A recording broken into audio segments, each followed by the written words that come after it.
যাদের রক্তের বিনিময়ে আজকে হাসিনা মুক্ত বাংলাদেশ পেয়েছে। যারা রক্ত দিয়েছে, যারা আহত হয়েছে, যারা শহীদ হয়েছে, তাদের রক্ত পিতা খেতে পারে না।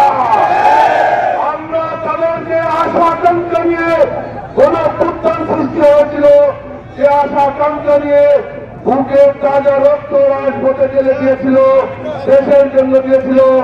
আমরা তাদের স্বপ্ন বাস্তবায়ন না হওয়া পর্যন্ত রাজপথে আন্দোলন চালিয়ে তাদের স্বপ্ন বাস্তবায়ন করবো ইনশাআল্লাহ।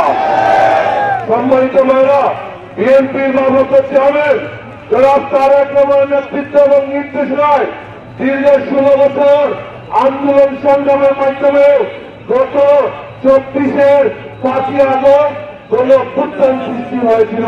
বসুন্ধরা ডায়াপেন্ট এখন আরো উন্নত। এই হট এয়ার থ্রো টপশিট দ্রুত শোষণ করে সোনামণিকে দেয় কোমল অনুভূতি। সেই গণঅভ্যুত্থানে শেখ হাসিনা বাংলাদেশ থেকে পালিয়ে গিয়েছে। বর্ষপূর্তি উপলক্ষে এই দিন আমাদের আনন্দের দিন, এই দিন বিজয়ের দিন, এই দিন আমাদের স্মরণীয় দিন।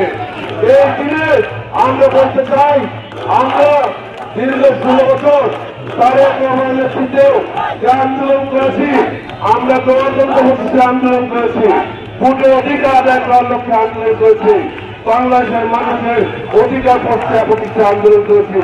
বাংলাদেশে এখনো গণতন্ত্র প্রতিষ্ঠিত হয় নাই, এখন নিরপেক্ষ ভোট হয় নাই, মানুষের অধিকার ফিরে পায় নাই। আমরা আজকে এই সমাবেশ থেকে আমরা কথা দিতে চাই, আগামী দিনে গত 16 বছর আমরা তারেক রহমানের নেতৃত্বে আন্দোলন সংগ্রাম করে হাসিনাকে বিজয় করেছি।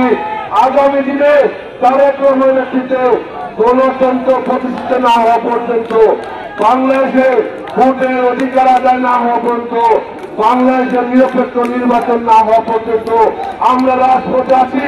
গণতন্ত্র প্রতিষ্ঠা করে ভোটের অধিকার আদায় করে আমরা গড়ে ফিরবো ইনশাআল্লাহ।